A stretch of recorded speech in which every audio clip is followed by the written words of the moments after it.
Hi, this is Tamara from mooglyblog.com, and in this video, I'm going to show you how to crochet and assemble the Bat Squish, which is a free pattern you'll find on mooglyblog.com.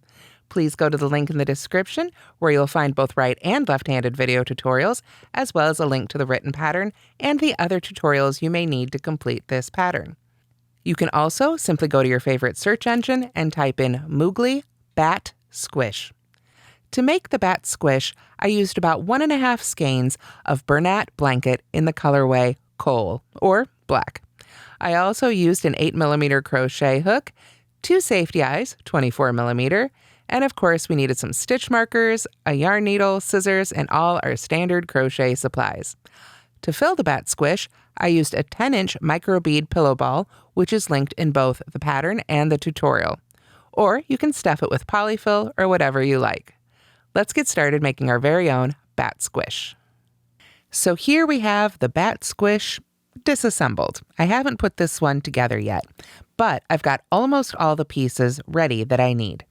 Here is what it looks like for the top of the body, the main portion of our bat. Here is the belly. These 2 pieces are worked in half double crochet in the round. This is a very simple technique. We're just working half double crochets in a spiral, so you can look to the written instructions for how to make both of these pieces. It's just the same stitch over and over again in the round. You can see I've woven in the end on the body, and I've left the long tail here attached to my belly. I'll cut this a little bit shorter before I actually start using it, but this is the belly portion where we want to have the long tail for sewing. These are standard to most of the squish patterns. There's not a whole lot of difference here. Again, you've seen me half double crochet before, pretty simple. The ears for the Bat Squish are taken from the cat squish. We're just reusing those ears because the ears of bats and cats are pretty darn similar. For the feet, we're actually using the feet from the chicken squish. Again, chickens and bats, especially for for amigurumi, have pretty similar feet. So we're using that pattern for our feet. So you can refer to the cat squish if you'd like to see a demo of the ears, and you can refer to the chicken squish if you'd like to see a demo of the feet. The new piece that we needed to add for our bat is the wings, and I've only made one of them here because we're going to make the other one together and then start assembling our squish. In addition to all the crocheted pieces, of course, you'll also want to have some stitch markers. They come in really handy. We'll need a yarn needle to sew all these pieces together. And then I like to use 24mm safety eyes. If you prefer to embroider on your eyes, you can absolutely do that. There's a fantastic pattern for amigurumi eyes on Repeat Crafter Me. Let's go ahead and make the wing so we can assemble our Bat Squish. To begin our wing, I start with a slip knot on the hook, and then I'm going to go ahead and chain 8. 1, 2, 3, 4, 5, 6, 7, and 8. Then I'm going to skip the stitch closest to the hook and single crochet in the remaining 7 stitches. I like to work into the back hump. We're not doing any sort of edging to our wing, so this will give it a much nicer finish along the top if we go into the underneath hump rather than the front or the back loop at the top of the chain. So there's 1. Find the next one here, 2. Now you can see here I am working with a very dark yarn. Obviously, black yarn is what we want to use for our Bat Squish.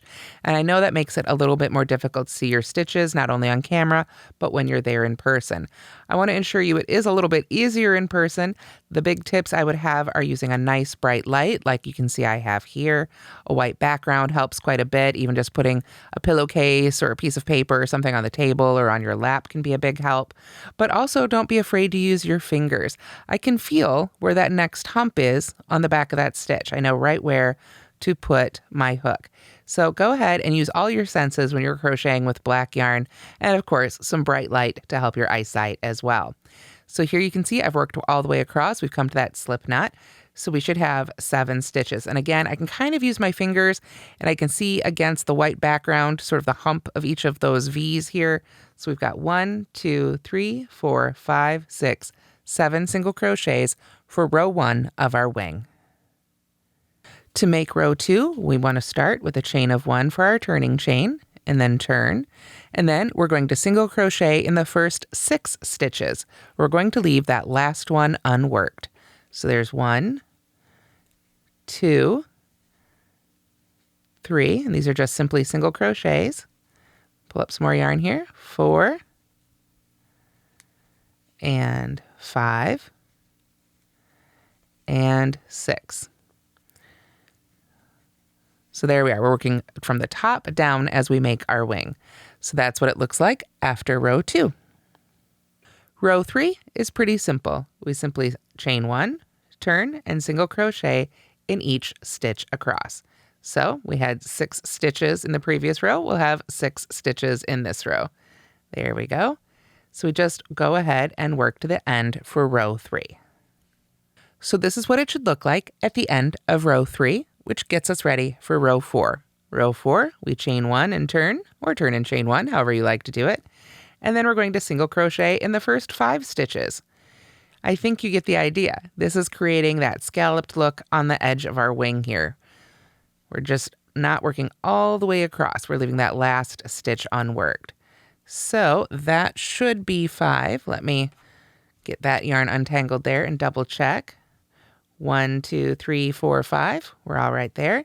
So for the next row, we chain 1, turn, and single crochet in each stitch across. We want to keep a straight line on this side right here because that is the side that we will be sewing to our bat. Now I've got just a couple more stitches here on this row, so we'll go ahead and finish that here together. Here's the last one. So that is what it should look like at the end of row 5. So at the end of row 5, you can simply break your yarn and finish off, leaving a nice long tail for sewing. Now, I did misspeak earlier saying we were going to sew along this edge. We're actually going to sew along this final row when we sew it onto the bat. So make sure that you make 2 wings. We sew one on this way, and we sew the other one on this way. Originally, I had planned to add them on this way. Later, I realized this looks a lot better. So if you see some sections where I've sewn them on this way, just ignore it. We want to sew right along that final edge when we add them to our bat. So here we have the belly piece. If you've made some of the other squishes, you've probably made this piece before, but maybe added some feet in there. For this one, we just want our nice flat circle. We're going to add our feet separately. But first, I need to finish this off. I've got 1 or 2 more stitches that I need to make. I haven't made that last row of the belly. And I did that on purpose because I wanted to show you just how I finish it off and how I make sure to cut my end long enough. So what I'm going to do is I'm going to go ahead and pull my hook back in here and put it in that active loop. So now we can make that last round of the belly together. And it's not a full round, it's just a couple of stitches. I always mark the first stitch of each round whenever I'm working in a spiral. That's really important because it's really easy to lose track of where your row begins and ends if you don't have that stitch marked. So for the last row, I'm going to go ahead and put a single crochet in that very first stitch. And you can go ahead and move that stitch marker up if you'd like into that new first stitch here. Then we slip stitch in the next stitch, like so. And now we're going to cut our yarn and do an invisible join or seamless join to that very next stitch. But we want to make sure to cut our end long enough to be able to sew this belly to the body without having to get another piece of yarn and weave in more ends. So what I like to do to make sure that I'm going to have enough to sew it in, I know I'm going to be sewing through each of these stitches, attaching them to the body. So I'm going to take the end of yarn, still attached to what's left of my skein here, and let me get that kind of straightened out here. I'm just going to go right around the perimeter. Kind of wants to hide underneath there, but there we go. You can see I'm just going right around that circle. And I usually go about 2.5 times. 3 times if I know there's going to be a lot of sewing and I just want to make absolutely sure.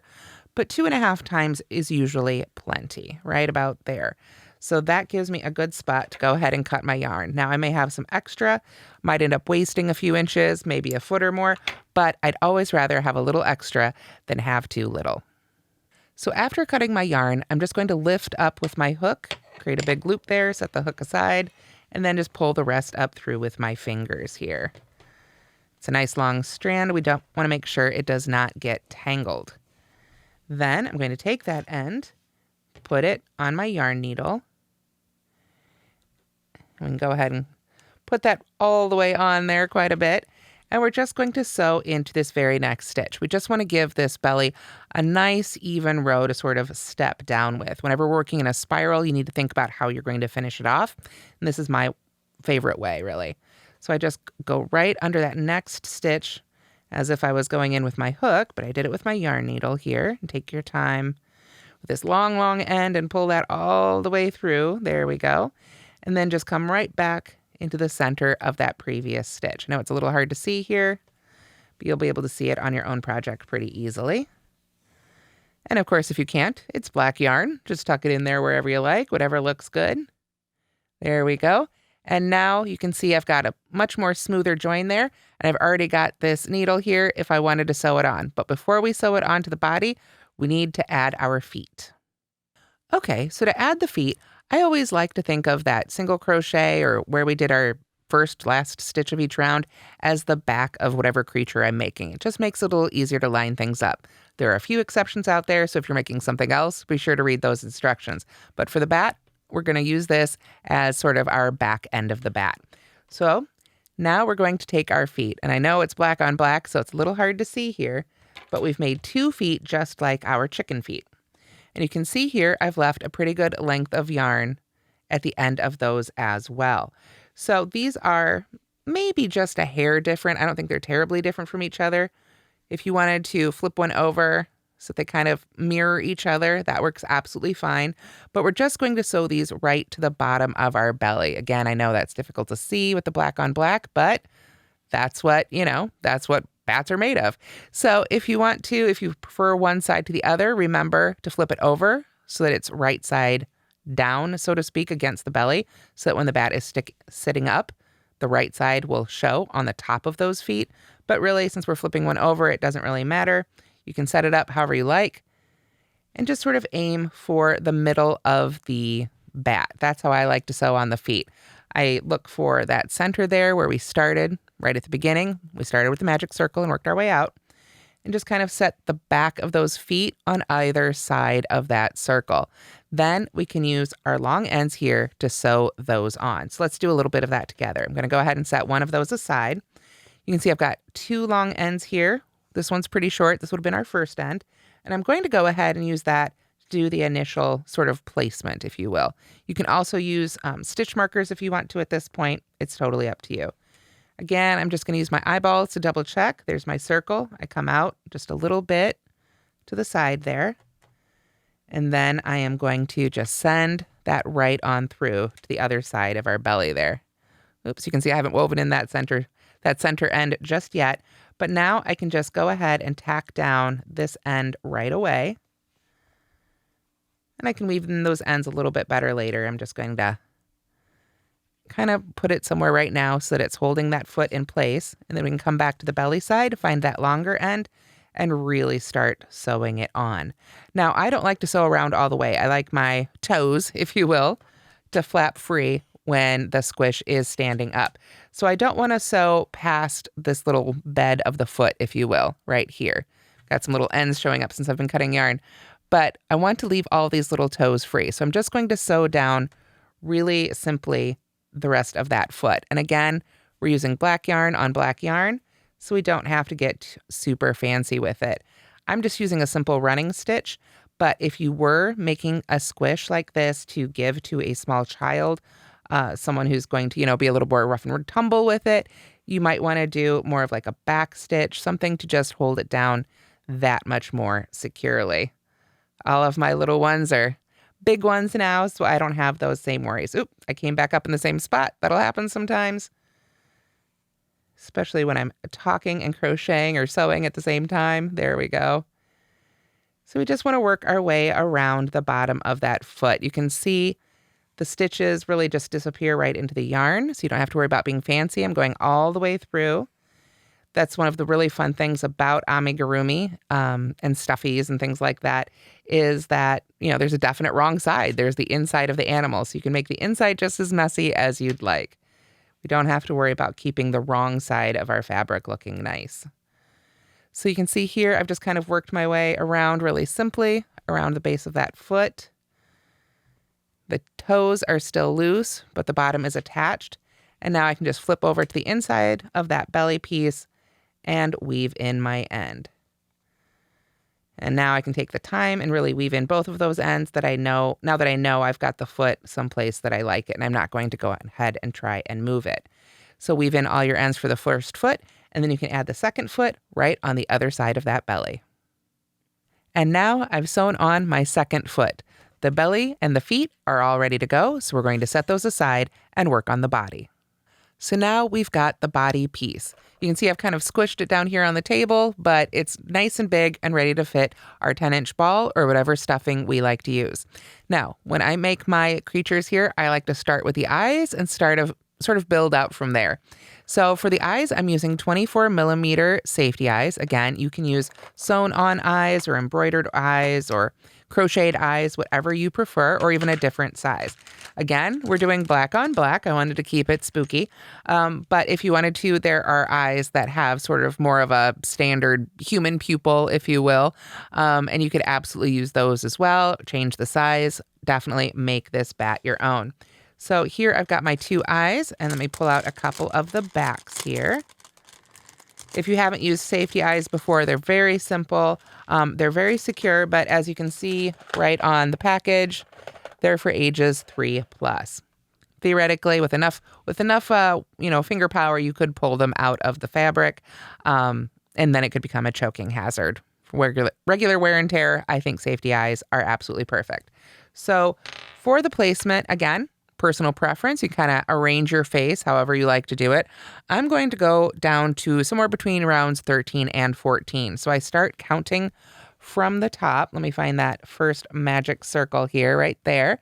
So that would be row 1. Let's see, 1, 2, 3, 4, 5, 6, 7, 8, 9, 10, 11, 12, 13. So I'm going to just kind of use a stitch marker here real quick to mark row 13 for myself. There we go. And then I go back and sort of straighten it all out. Let me get all those little fuzzies off there. There we go. All right. So now I want to do the same thing I did with the belly. I want to use that single crochet from our last row or round to mark the back of my bat. So I kind of visually, it doesn't have to be perfect. So I just visually sort of put that in the center and then straighten out our front. The top will kind of bow this way or the other way. It doesn't really matter. We're only worried about right here right now. So we want to get that kind of nice and flat, getting that right about in the middle of the back. This I just happened to put pretty nicely in the center, but it could be anywhere. It's just marking row 13 for me right now. So when I say I put it between row 13 and 14, essentially I want to look to put it where row 13 is worked in, or where I should say where row 14 was worked into row 13. Right there where the 2 rows come together is a nice spot to put your safety eye. I don't like to try and split a stitch. I like to put it kind of where another stitch is worked into another stitch, so to speak. So I find that the best spacing between the eyes is around 7 to 8 stitches. If you want them a little closer, if you like that look, that's fine. A little farther apart, that's fine too. But I'm just going to go ahead and pick up one of my eyes. And we're just going to go ahead and call this the center. This seems like a really good one to go with. So we've got 1, 2, 3, 4. We'll go 4 out this way. And let's go ahead and stick our first safety eye in. And then we'll count out this way. 1, 2, 3, 4. And put it in right here. And see how that looks. Do we like the way that looks? Does it seem a little too close? Does it seem a little too far apart? I'm going to pull this guy out of here so he doesn't interfere with my literally eyeballing the eyeballs here. I think that looks pretty good, but I think I might like it just a little bit wider. So let's set them out one on each side. We'll move this one out one. That looks pretty good. Let's try moving this one out one. Again, like I say, this part doesn't need to be perfectly centered on the back. It's just a good jumping off point, so to speak. There we go. There we go. So I think I like that better, a little bit further apart. So now we've got 1, 2, 3, 4, 5, 6, 7 stitches, maybe an 8th one there, depending on how you count it, in between those 2. But you can see I've literally eyeballed the eyeballs. You just play with them until you've got them where you like them. I did not add, or I don't plan on adding, since we've got the real thing right here in front of us, a smile or anything like that to the bat. But if you wanted to sew in a smile, you absolutely could. You could also add little triangles for fangs, turn it into a vampire bat. Again, feel free to personalize it however you like. Once you've figured out where you want your eyes to go, before we put on those backs and make it permanent, I always like to just kind of grab the other pieces and, again, for lack of a better term, eyeball it. Kind of hold these up to the sides here, hold up our wings, See, yeah, that looks pretty good. That looks like a good placement. I think I like that a lot. You know, you can hold up your ears and say, you know, how does that lay together? How does that space out? I like it. If you like it, if you're happy with it, then stick with it. If you want to move them around, oops, you can absolutely move them around as necessary. So let me find that other back there. Get those sorted out. So now once you've got them in place, we like where they are, we'll go ahead and add the backs. And I don't know if you can see here on camera, there's a little bit of a curve. It sticks out further on this side than it does on that side. We want the side that sticks out a little further to be inside. We want to put the dip up against the eye right there. It's a little easier to see from the side. So all we do to secure our eyes, I'm going to push that one in to make sure I don't lose it while I do the other one here. There we go. Is find that back and just push right on down. Might take a little bit of hand strength. There we go. But I don't know if you could hear that. There was a little snap and it just slid right over that post. Now it's nice and secure. Luckily, this one didn't fall out while I was doing that, and I can come over here and add the other one. Again, just need a little bit of thumb strength. Get that out here so you can see it. Push on both sides. There we go. Like I say, sometimes you really have to use your hand strength there. Ask for help if you need it, but get it pushed right on down. You can see just with all that hand strength it took to push it on, just how safe and secure that's going to be. So after you've added the eyes, it's time to add the ears. I've woven in that first end just a little bit. We don't have to trim it down too much. It can stay up inside the ear if needed, but I did make sure to cut a long tail at the end so I can sew them on. Again, if you forgot to do that, you can just cut another strand of yarn and sew them on. Not a big deal. However, when we add our ears, we want, again, to make sure that they stay nicely centered. We don't want them off askew, and we want to space them out nicely. So I've made sure everything's still really flat, even though it's popping up towards me up here. That's okay. We can work with that. We can sort of fold it right on that center fold. Make it just as flat as we can. There we go. So we've got kind of that center midline of the head, if you will. You can see there is that magic circle that started us off on this whole piece. So for the ears, I like to count out again from that first row, and I'm going to put them across rows 4, 5, and 6. You can see we've got one of the ears made here. We're going to sew it on sort of flat like this. So it's going to cover approximately 3 rows of crochet. So we've got row 1, 2, 3, 4. We can use a stitch marker to go ahead and mark that stitch right there, and then do the same thing on the other side. 1, 2, 3, 4. Again, I want to kind of maintain right on that top fold there. There we go. And then we can lay that back out and sort of double check it. Does that look even? Does that look good with our eyes? It's nicely lined up. I think we're all set. Okay, so now I'm going to take my ear and start sewing it on. I want to just kind of eyeball it. You can see if it's a little flatter, it might take a little bit more than 3 rows, but that's okay. The main thing is to have it start off in that first marked stitch there. So I'm going to just sort of line it up right there with that top of that first row. Get that stitch marker on out of the way. And then I'm going to put my needle right there at the top of where I want that ear to be sewn on. Then I'm going to carefully pull that all the way through, and now it's on the inside of our body. Remember, we can make the inside of the body as messy as we like. I don't have to worry about what these stitches look like in here. I just want to sew my ear on nicely from the outside. So we can just go ahead and pull that end on in, and then you're going to want to find a new spot here to come out and go through the edge of the ear. And we're just going to basically whip stitch this onto our head. So then I go back down into the head, pull that nice and tight, come over a little bit inside the head, and go through the edge of that ear as well. Again, if you're giving this to a child, I recommend taking a lot of time and sewing this on very, very well.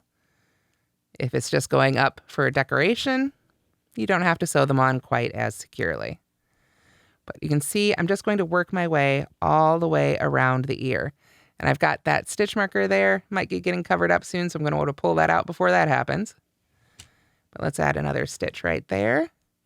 Just come right back down into our head. And then I can go ahead and pull that second stitch marker out of the way. There we go. And continue working on my head. Now on my ear, I should say. Every little couple inches or so, it's okay. Go ahead and flatten things back out, double check. Less to undo if we realize we've made a mistake. Still looking pretty good. It hasn't gone off in a new direction or anything. And I've got a pretty good line established there. So I just continue working down this ear on the front here. Just pop right back into that head, reach inside, pull it on through. As we get to the end, we want to make sure that's tacked down really well. So it doesn't want to lift up away from our ear.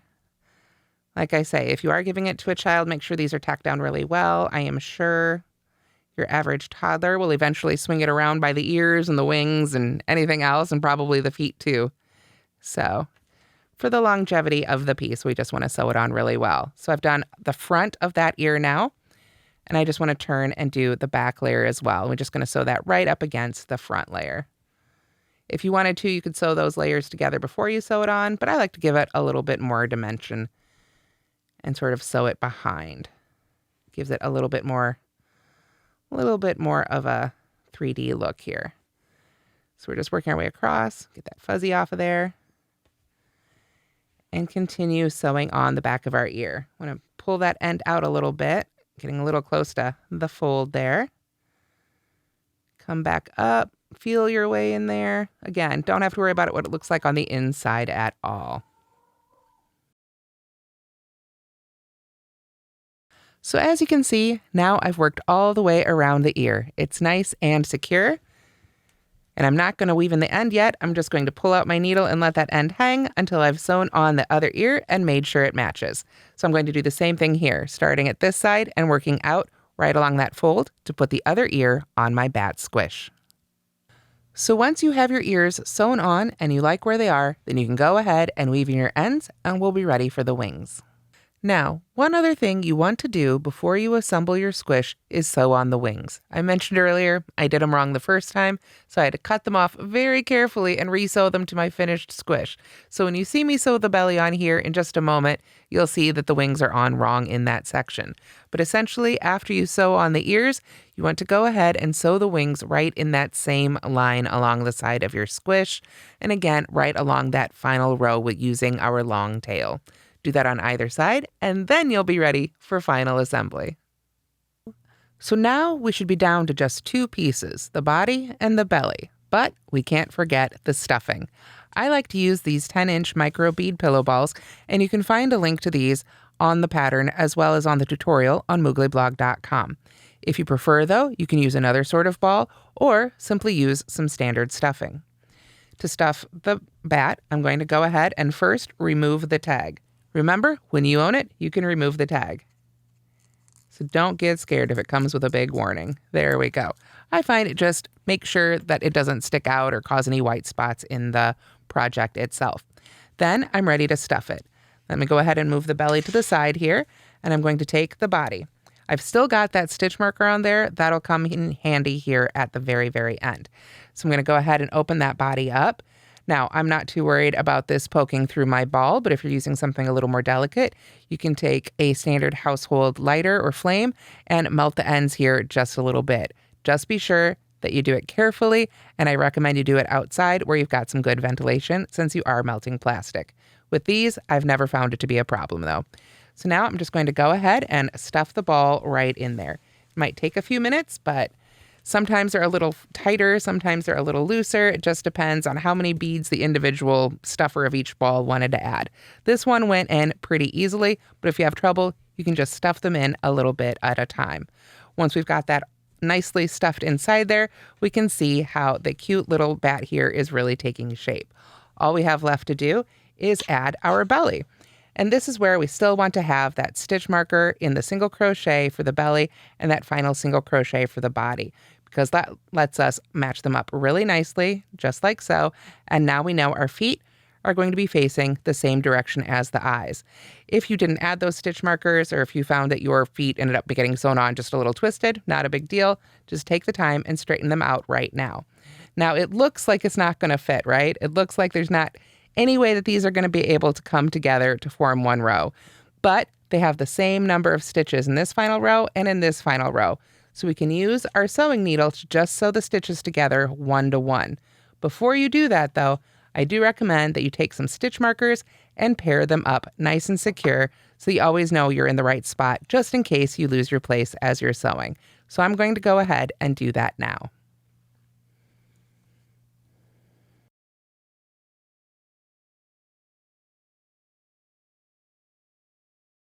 So here you can see I've managed to attach the belly to the body.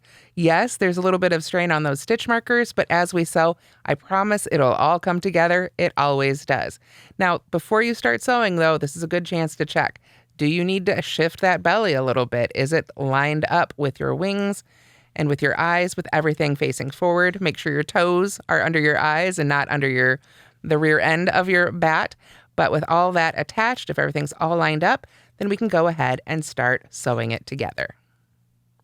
So with this very long end on your yarn needle, we can go ahead and start just whipping these ends together.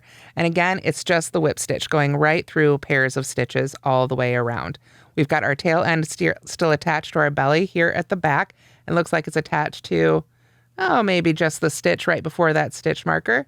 So we'll go ahead and put our yarn needle right under that matching stitch below. Get that pulled through here. And as you go through and sew this belly onto the body, the main thing is just to take your time and make sure that you don't end up tangling this very long length that you're sewing with. So we just want to make sure that we pull each one of these stitches through. Every time we come to a pair with a stitch marker in it, we can go ahead and remove that stitch marker and set it aside. And then just pull right on through. Again, take your time and make sure you get all that yarn pulled through that pair of stitches. Then you can just move right on to the next pair, go through one layer, and then the other layer. And I'm going under the top 2 loops of both of those stitches with each of, these stitches. Again, with all that length at the beginning here, we just have to take our time and pull it all the way through. And then you can just move right on to the next pair. And we're going to continue sewing all the way around. Now, since I'm using the long tail end from the belly here, there's not a first end of this to weave in, but I will need to make sure to weave in this end after we get all the way through. Now you can see here, I wasn't paying enough attention and it started to tangle a little bit. So you just want to take your time if that happens. There we go, and pull that all the way through. And then just continue sewing through both layers all the way around. And I'll see you as we come around the edge here. And here we are with just the last few stitches to sew together. Now, if you get all the way around and find out you were off by 1 stitch, you could, theoretically, pull all these loops out and start again. Or you can fudge it. Sew together 2 stitches to 1 stitch. It'll be fine. And anybody who's inspecting your crochet that closely is just looking for mistakes anyway. We don't call those people friends. Let's pull that through. There we go. Let's see. It looks like there's still a little bit of a hole there, so I might take 1 extra stitch just back through that first pair again if I feel like it needs it. There we go. And now it is all nicely sewn on. You can see the yarn really stretches to bring that seam together, and especially in the black, it just disappears with our whip stitch there. So now all we need to do is weave in this end. So this is the very final end here. We just want to kind of take it inside, along the inside of some of these stitches, pull it through.